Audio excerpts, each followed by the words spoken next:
Hello out there, beautiful and wonderful people. Shaquita Graham here with my business partner, my sister, Nomalanga Mhlauli-Moses. Together, we're Married Women's Business. You can find us at marriedwomensbiz.com.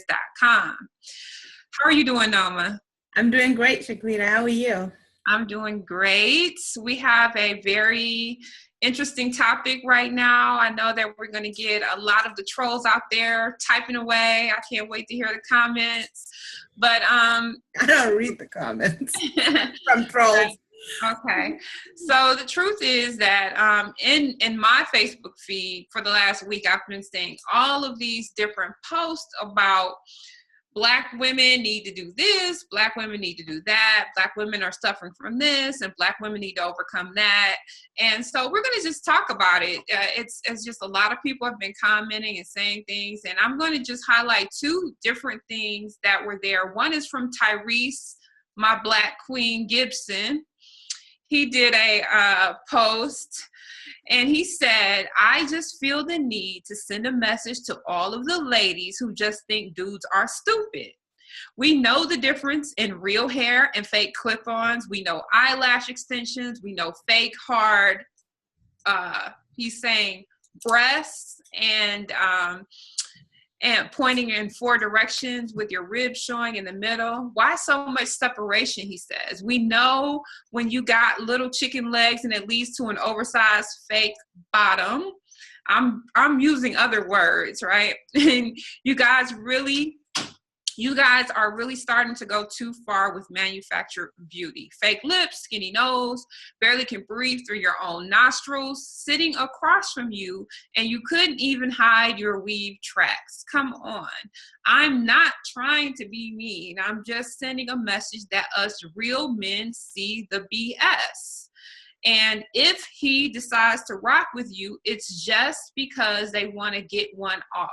No one will ever take you serious like that or really make that move because you look like a manufactured clown. Some of you have convinced yourself that it's okay because of how many dudes are trying to get at you. Please let me explain. You got your temp fix and you will continue to attract men who only want a temporary fix. Shout out to Team Natural, blah, blah, blah. This is Nat. And do you want to stop there or do you want to go to the next? Let's dig into what Tyrese is saying for a minute and then we'll hear another view. Okay, so I'm not a Tyrese fan. Mm-hmm. So I already had looking at the post like this. Okay. But he's telling the truth in the sense that there is a promotion of fake everything. And I think I have my own thoughts about where I'll hear yours. I have my own thoughts about why that's happening. And I'll share them just quickly. I think that what is happening, and I keep saying it over and over, is that we're starting to really perceive things through the lens of media. When a person's in a glossy magazine, yes, they have their eyelashes. I mean, they've been photoshopped, for heaven's sake. Okay, so it's not real. But if a real woman looks at that as the standard of what she's supposed to look like, then naturally she's going to do things to herself so that she doesn't look real either. So that's one of the things. And then another thing is I feel like we're increasingly becoming more superficial and more materialistic. And again, all those things have no real meaning except to be superficial and materialistic. You got to get that expensive hair. You got to get those eyelashes. You got to get those.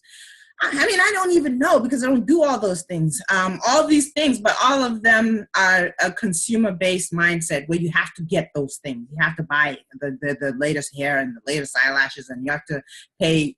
I think in terms of mortgages and business investments and things like that. So rather than a down payment on a mortgage, you're going to get a new butt and new boobs. Rather than invest in your business or invest in your mind, you're going to get a weave. I've heard that these weaves cost hundreds of dollars. I don't know because I don't wear these expensive, maintain every week type things.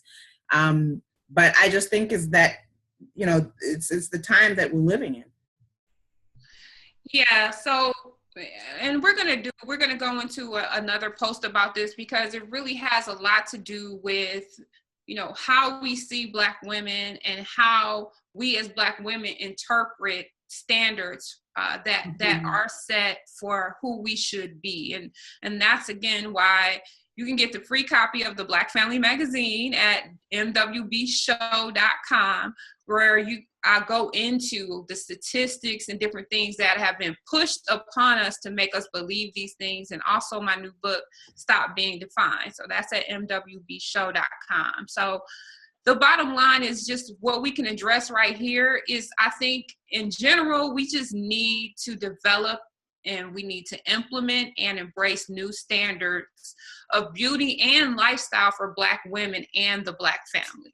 Right. Because, you know, we are getting messages sent to us from all different directions. And I think you and I, you know, we are married and we're kind of settled in who we are. But I feel for the younger women out there, they are falling into these traps. And I think we also need to recognize that the media, including movies, music videos, magazine articles, pseudoscience, has been attacking the image of the Black woman and the Black man, and most of it is just lies that so many of us believe.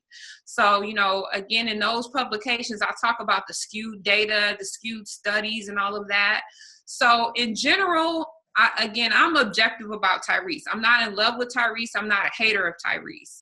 But what he's saying, I think, is true from the standpoint that Black women are so beautiful. We haven't been told and recognized as beautiful as much as we should.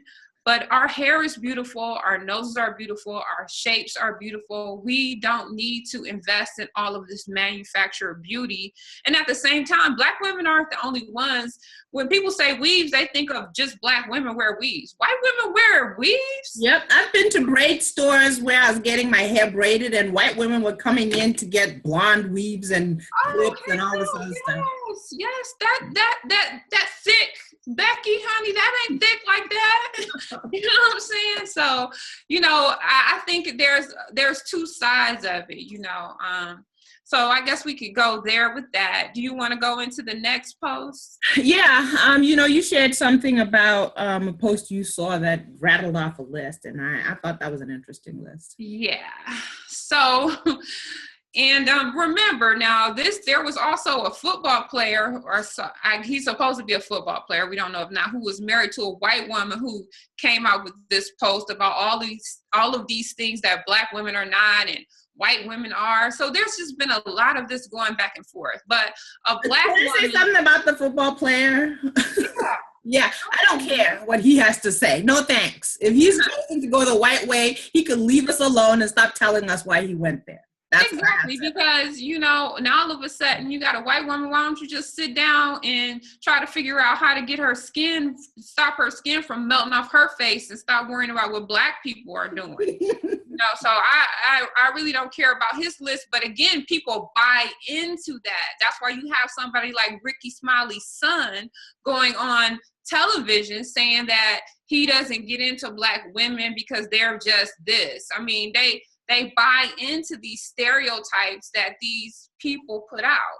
But this is a Black woman who's involved in working with Black women, and I don't know if she'll want me to name her in this, so I won't, but I'll just read a little bit from her post. She says that this is the truth, that the average Black woman has a lot of hangups.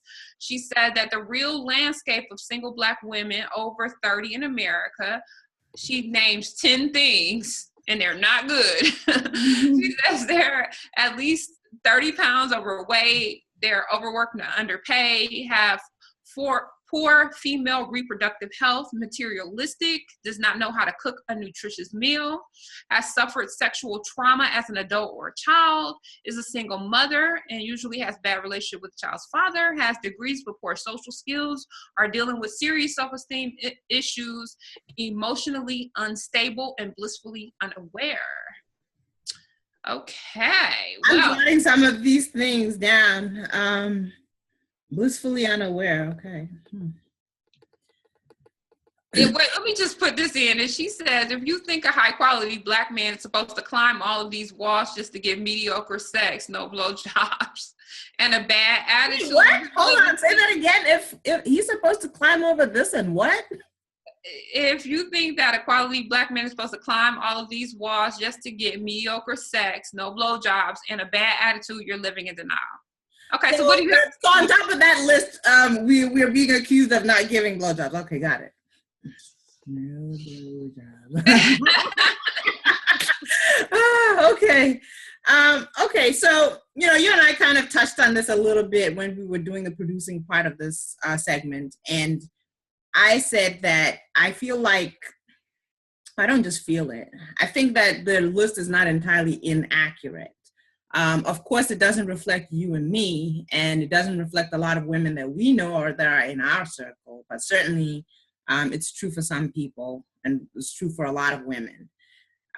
Now, I personally think that you can't change what you don't acknowledge. So I don't have a problem with a Black woman who cares about Black women, which I'm gonna assume this woman does, saying, hey, sisters, these are all the things that we're dealing with. You know, let's start to look at them. Let's start to resolve them. Let's start to heal. I don't have a problem with that. Okay. I think that you should acknowledge things, and I think every cross-section of humanity has issues.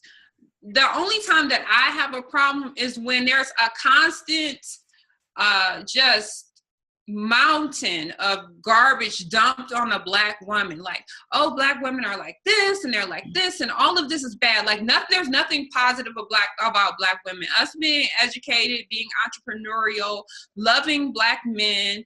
And I mean, we have done good things. We are beautiful. We are good people. And that never seems to come out in the wash. And when you look at, again, the statistics and different things that I share in the Black Family Power magazine and things like that, then you start to see a more even context. I mean, in reality, we have nurtured the world. The Black woman has nurtured the entire world. We have raised other people's children in lieu of our own children. We have protected the Black man. We have protected one another and kept communities together under horrendous circumstances, but we don't hear that, and that's the problem that I have. Of course, we are picking out some things right now, and I don't think that these individuals in and of themselves are trying to really just attack Black women, but because of the fact that Black women and the Black community all day long, people can check, yeah, the Black community is this, yeah, the Black man is this, the Black woman is this, the Black child is this. It's like we get all the critique and none of the credit. We get all of the critique, but none of the solutions, because of whatever the problems are. Many of them stem from white supremacy. But what about in other groups? There's a lot of people in America who are overweight. They categorize Americans as being overweight. There's a lot of Americans who are overworked and underpaid. So, I mean, are we going to talk about those people? I mean, I know that, you know, these people are focusing maybe on Black women. I don't know, Tyrese didn't say Black women, but people can assume that's his audience. But, you know, don't constantly badger me about what I need to do. And then everybody else is supposed to be perfect and lovely and beautiful and wonderful. I don't like that part of it. Well, yeah, I mean, I have, you know, 3 separate blogs. One is Healthy Black Women. The other one is Successful Black Women. And then the other one is the Black Homeschool. Again, homeschooling Black kids. So, you know, I could care less or couldn't care less what everybody else is doing. My focus is, and yours too, is the Black family. Yeah. So yeah, I tend to just dismiss everybody else, and I really don't care what they're doing because that's not my focus. Not that I have no compassion or caring about other people, just I'm focused on what I'm focused on, and it's Black people, specifically Black women, okay? So let's go through the list. Are a lot of Black women overweight? Yeah. Is the general population overweight? Yes. However, we don't care about the general population. Let's talk about our weight issues. Let's talk about our diets, okay? But would you say most Black women are overweight? I didn't say all, I didn't say most, and I didn't say all. But okay, I'm asking. Are there women with that issue? Absolutely. And the other thing that people don't talk about with being overweight isn't just a person who sits around eating bad food. That is one of the ways that you get overweight. But actually, a lot of women who've had trauma, which is one of the things that was on here, sexual trauma specifically, carry weight. They do. They just do. I mean, again, you got to do the research, and there's a reason for that. Okay. So we can't just say, no, we're not overweight, because a lot of women are, and there's a reason why they're overweight. Does our diet play into it? Absolutely. I've taken it upon myself to be a healer in my household through food. Okay. That's one of the things that I do. So we do have to talk about what we're feeding ourselves, what we're feeding our families, but it goes beyond that. Okay. I won't go through all of them, but just the ones that stick out to me. Are a lot of Black women single mothers? Yes, that's true. Okay. I'm not, you're not. Okay. But are a lot of Black women single mothers? Yes, they are. Is that when you were growing up as a little girl, did you think, oh, when I grow up, I just want to be by myself and raise a bunch of kids and be overwhelmed by that? I didn't have that vision for myself. And I think some of the women who end up in that position didn't have that vision for themselves. So sometimes life happens, okay? Nobody's disputing that. Life happens. We make mistakes, or sometimes relationships don't work out, or these kinds of things. I'm just not a proponent of people trying to pretend that things aren't happening because they don't like that somebody said it. Right. But I also dispute, again, some of the statistics that tell you that things like 70% of Black women are unmarried. Shaquita, whether it's 70% or 40%, unless you woke up and said, I want to have a baby and I want to have it by myself, and you went to a clinic or you went to some guy you know and you like him and you decided, can I borrow some of your sperm and make a baby? Okay. That's your reality. If everything else needs addressing, okay? Did you fall pregnant because you were careless? Did you fall pregnant because somebody raped you? Did you fall pregnant because the relationship worked out? There are all these other things, but unless we state that that is something that is not intended, you understand?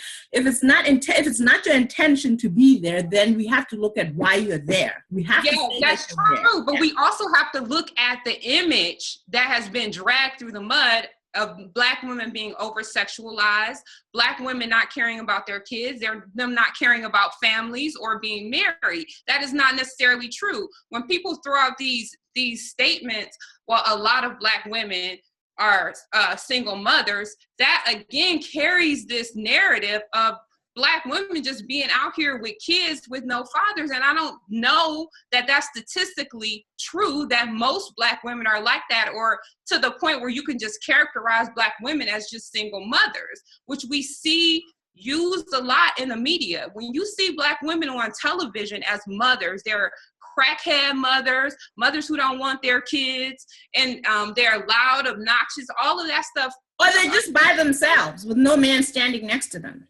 Right. And I think that's a false image. And I think that the white people who have done these studies, who may be white supremacists, have skewed the numbers. And there's evidence of that. And again, I go into great detail about that in the Black Family Power magazine. And I keep bringing that up because you really have to, I studied several different books, several different sociologists to come up with these, to understand how these statistics have been skewed, and come up with real studies by unbiased, real scientists, social scientists about these things.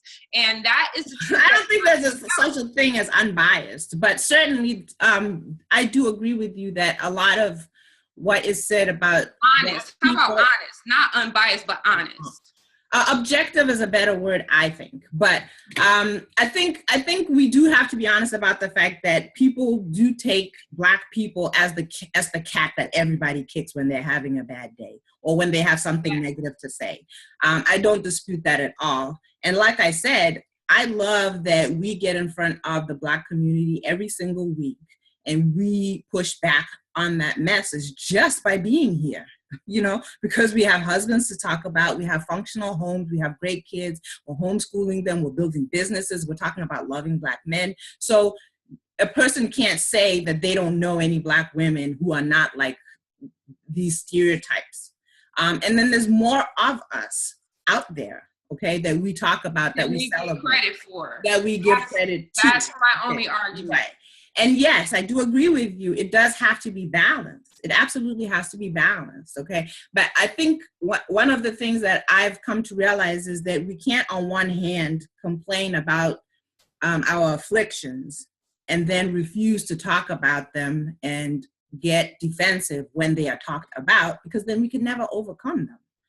And that's why I say, even if the statistic, Shaquita, is not 70 and it's just 60 or it's just 50 or it's even just 40, okay? The one who's 60% and they want to be married, they are married and it's great or whatever, good for them. But what about the ones who don't have what they want? How did they arrive at the situation, okay? Right. My goal is not to just point at them and say, look at how ugly you are, nobody wants you, or look at you, you made a mistake. That's not the purpose. And I think I also said that when we were producing, that you have to look at the reason why a person is saying these things. Is the person bringing it up just to say, look at you, you're a disaster? Somebody else, disaster, who loves saying disaster. You're a disaster and you need help and I'm not the one to help you, but look at you, you're a mess. There's a difference between saying that and saying, hey, look, sisters, I've noticed that these are the things that we're going through. And this is what they're causing. This is how they're stopping us from getting to where we want to be. You and I have already said it time and time again that we're trying to build something. We want to collectively build with other people, but we've come to the conclusion and we've accepted and made peace with the fact that not everybody is willing and able or wants to, okay? But those that are willing, those that do want to and do want to better their lives or overcome certain things, they have to look at what their obstacles are. And these are obstacles. I understand looking at obstacles, and I understand not being defensive or denying the truth. My problem is if that was everything that this whole scenario was about, our problems would have been solved a long time ago, because this narrative has been propagated so much. Again, all the way, I mean, you can go back to 20s, 30s, 40s in mass media showing Black women as overweight, their hair in a mess, them having a bunch of children that they don't love or don't care about, them having poor social skills, them being overly sexualized, them being a mammy cooking some neck bones or something like that. That is the thing that I think we have to get very protective about, and we have to push back against, even in trying to self-correct in a way, because we do. I mean, in my book, Stop Being Defined, I do talk about the fact that Black people, there are a lot of Black people who talk about eating healthy, vegan. I know a lot of Black women who cook vegan meals, vegetarian meals, who use herbs and things like that, but we just don't see that being put out there. So, I would say when you see a lot of people talking about that, I will also see other people making fun of them for talking about that.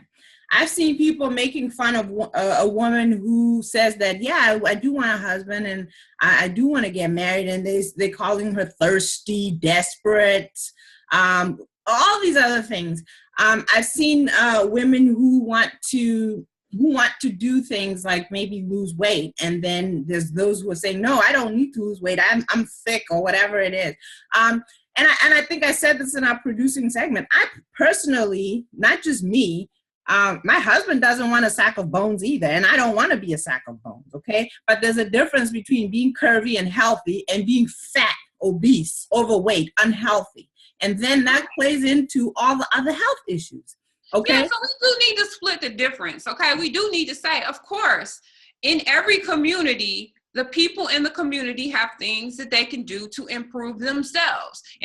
In the Black male community, the Black female community, the Black business community, there are things that people can do to improve themselves. Right. On the other hand, in these communities, there are people who are doing great things, who are excelling in being whatever it is that they need to be, and we need to see that too. And it's just hard to walk that fine line, because even if, say for instance me, even if I do want to say, again, I wrote this whole book about all of these different things, politics, eating, marriage, motherhood. Okay, I do want to see younger people take hold of those traditions and those values on another level.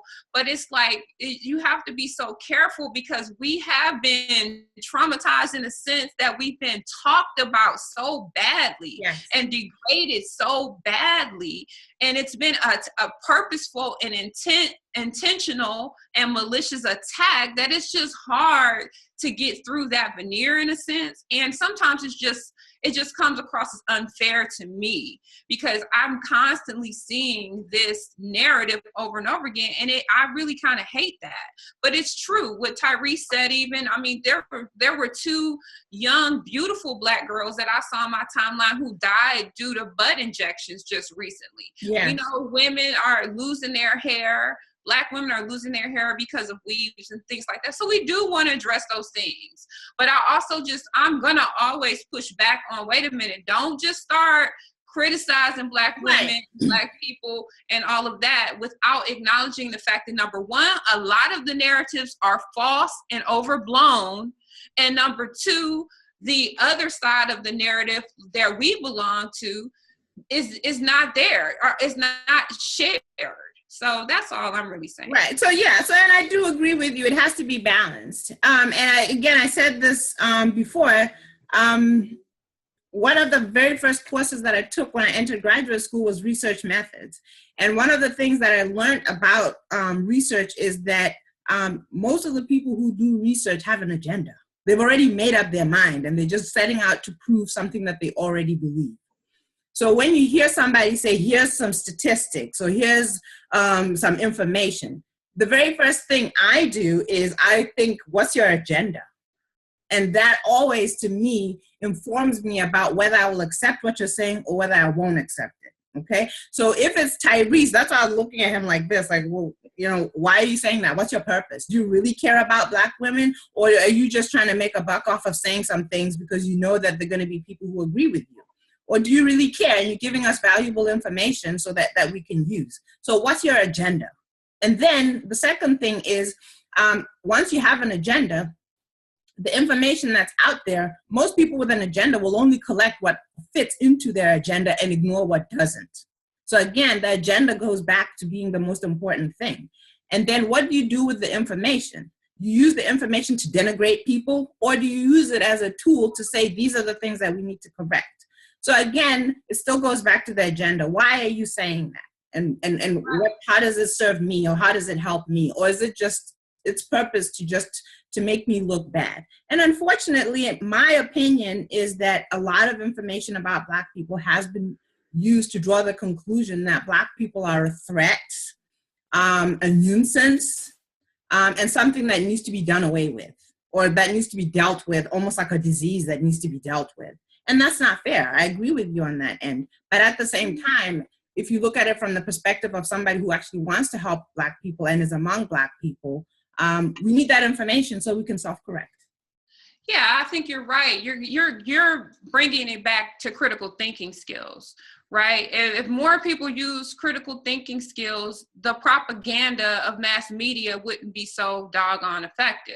I mean, you have things like the Moynihan report about Black families. You have, we talked about the marriage stats where they cherry picked younger groups. They did marriage stats to say 70% of Black women are unmarried, but they started at like people 15 years old and up. I'm joking, not 5 years old. It was 15 years old. I remember that. It was 15 so years old. it's a group of women who most likely wouldn't be married, whether they were white, Black, Chinese, or whatever. And then you also have, again, it's been a pattern and a practice over decades. And I go into detail about this, where people go into the lowest income, the most poverty-stricken communities, and they do studies on those people and ascribe all of that to the whole entire population of Black people. So we have to be careful listening to these stats, because again, I see post after post, and we've seen that with the crime statistics, a lot of lies, you know, and we have a lot of self-hate in our community because we buy into the narrative about ourselves. That is why you have people who they have a light-skinned mother and a dark-skinned father, and they come out a little light and they want to say they're not even Black. or we have colorism in our community because everything about Black people has been degraded so badly. Our image and ideas about who we are have been degraded so badly that people don't even want to really want to disassociate and distance themselves. Yeah, they don't want to embrace their Blackness, which is a problem. So I think that's why, you know, I'm really passionate about you know, really just looking at these topics, because people try to put shade on you on the sly. Oh, well, you know, it is true. We have to face up to it. You know, this is what Black women are going through. We don't never hear what white women are going through. When I see a Jenny Craig commercial, what do I see? I see white women overweight. You know what I'm saying? So, and again, like I said, with the hair weaves, I never see anybody talking about white people wearing hair weaves when a lot of white women wear hair weaves. I've had white friends that wear hair weaves, that get breast enhancements and butt augmentations. They're the ones who really get, you know, that kind of stuff more so. So we don't hear about that. I want you to start pointing out other people's problems. Don't just point out what's going on in the Black community. So, you know, I'm always going to be leery of that. But I think we've hit it home. We've taken it there, right, Noma? Right. So, you know, we could go on, and I think those of our audience who listen to us often know that when a topic is hot like this, we continue it in the Married Women's Lounge, which you can find at our platform, which is marriedwomensbiz.com. But I think we'll end this here, and just, you know, my final word would be just always look at what the purpose of a person, what purpose they're serving by saying what they're saying, and use your own discretion about what you'll listen to and how you'll be defined. I think that kind of summarizes what we said. So I wanted to say thank you to my good friend Shaquita, say thank you to everybody for watching, and don't forget to check us out at marriedwomensbiz.com. Thanks, everybody. Thank you, guys. Keep being beautiful, Black people.